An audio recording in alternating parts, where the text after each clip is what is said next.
Welcome to the Kent Lapp Podcast.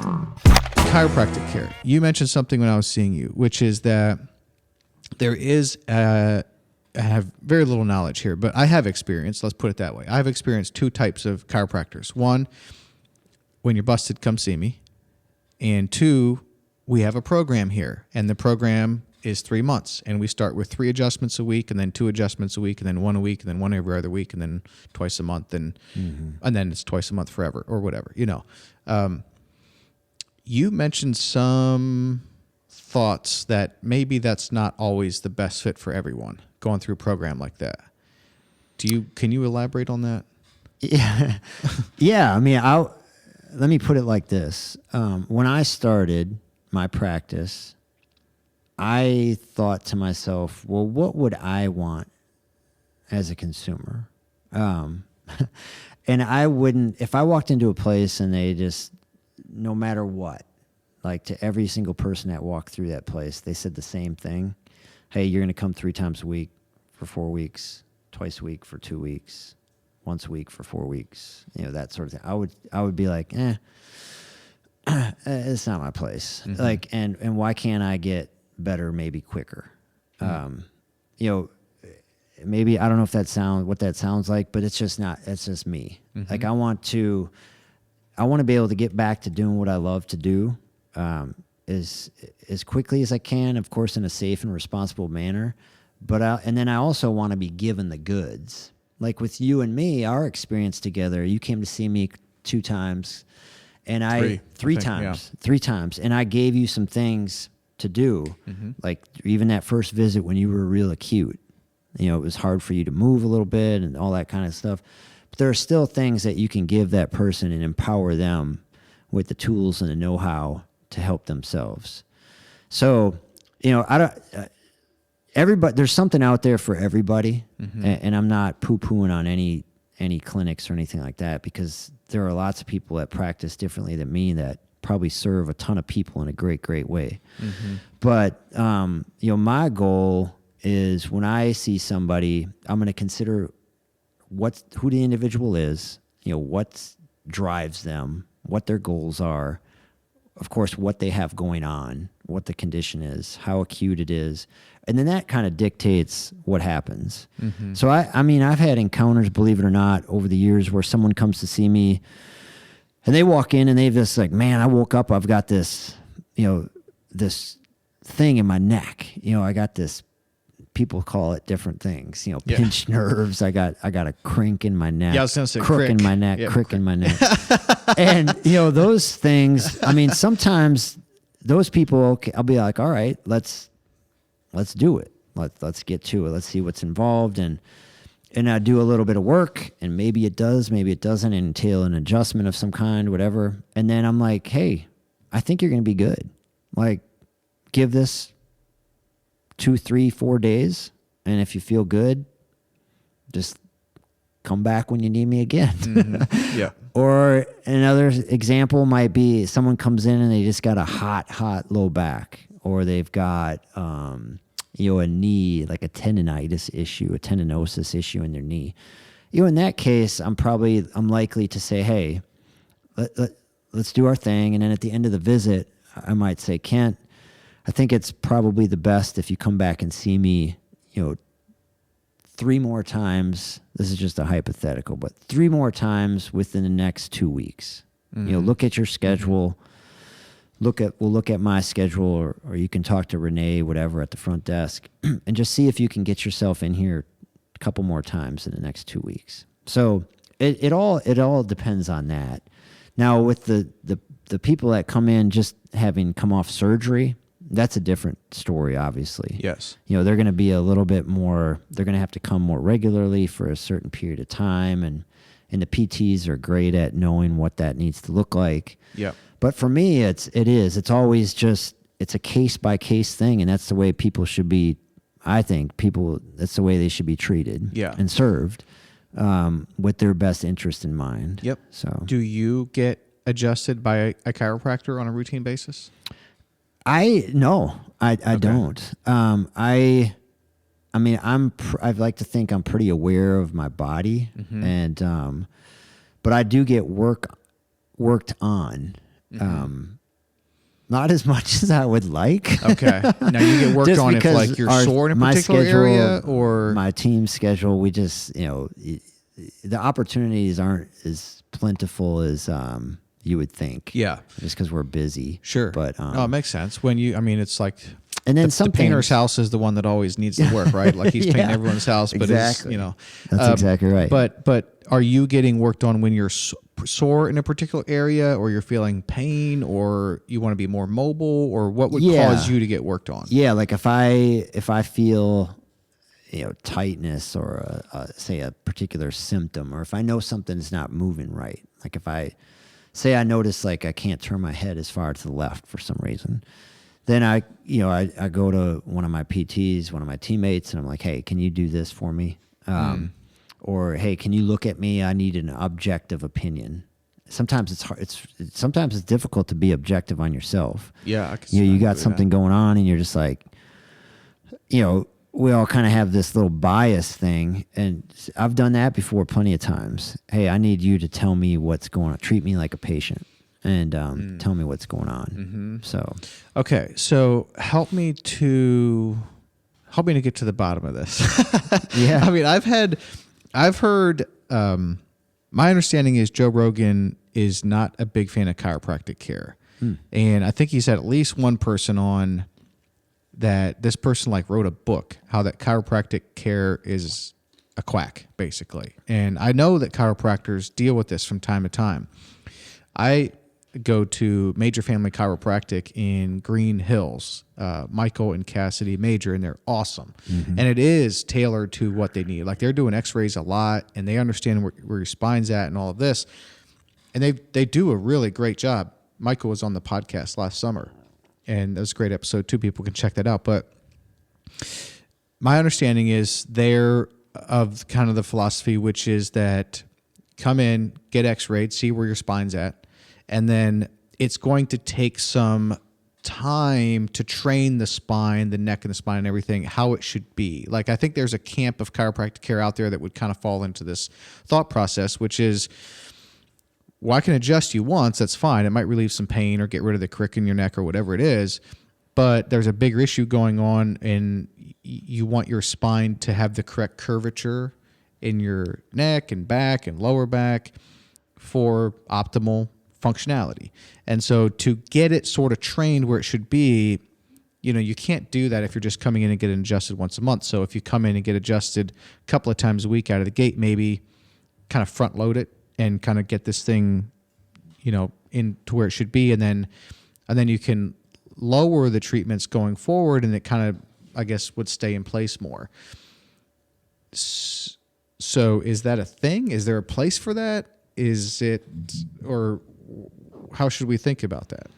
Because you're saying, I'm kind of saying the opposite. You're kind of saying the opposite. Yeah. So it's like I'm hearing some people say that chiropractic care is a complete quack, which I personally I don't see the logic in that, because if my car tires are out of alignment or my axle is shifted a little bit on my car, like that's going to wear those tires raw in a hurry. You know what I mean? Like, so I could see the reasoning for, I could see the argument for your neck and spine and back and so forth should be in good alignment for your body to function properly and your nerves to not be pinched. And like, I can see that argument. So I don't think I completely understand the thought process that says chiropractic care doesn't have a place at all. That seems a little bit illogical to me.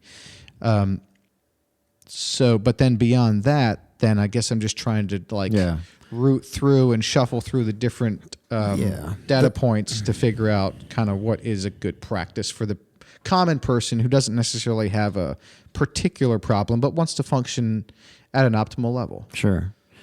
Yeah, I guess I'll address the first one about the chiropractic being a quack. I think there are quacks, if you want to use that term, in just about every profession. Like, I think of a quack as somebody who just doesn't do their job well, or is incompetent, or whatever, or someone who's just not serving people, morally, or the way they should be. So, but I mean, there, any profession out there, you're going to find people like that, right? So I don't think the people that are proposing these plans are necessarily quacks. I think ultimately it depends on your definition of what a chiropractor is, and that's where I don't fit the traditional mold.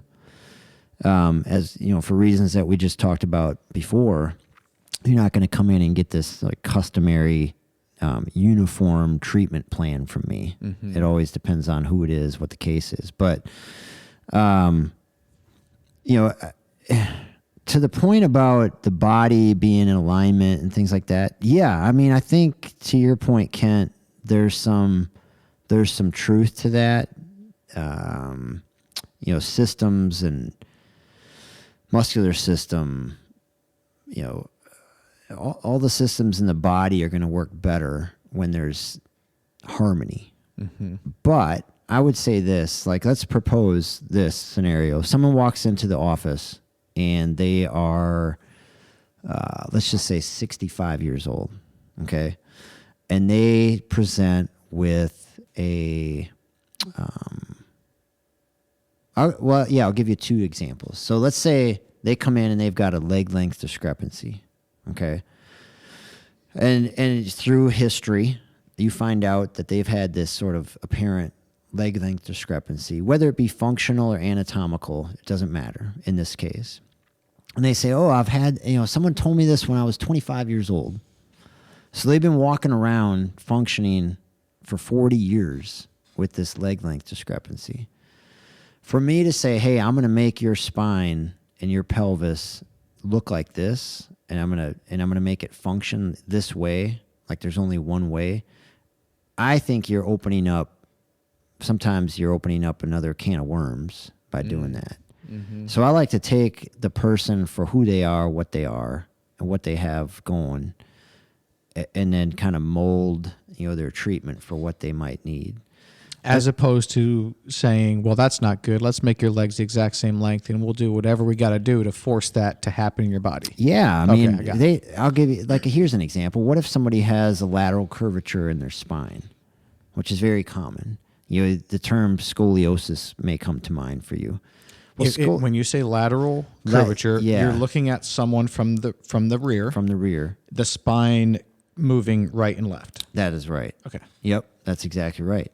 So if someone has a lateral curvature one way or the other, whether it be, let's say something small, like less than 10 degrees, which is very commonplace, or someone has something more significant, like something clinically significant would be greater than like 37 degrees.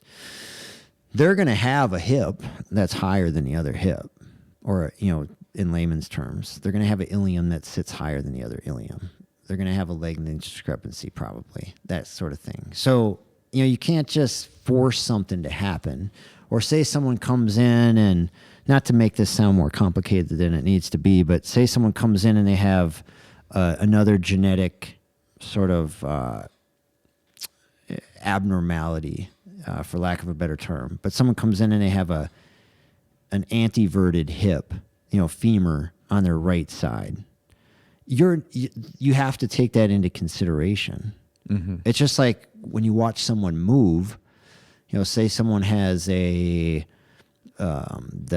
socket of their hip, like an acetabulum, which is the kind of the fancy word for that, is shallow, and then you got someone that has a deep acetabulum. Those two people are going to squat. It's going to look very, very different.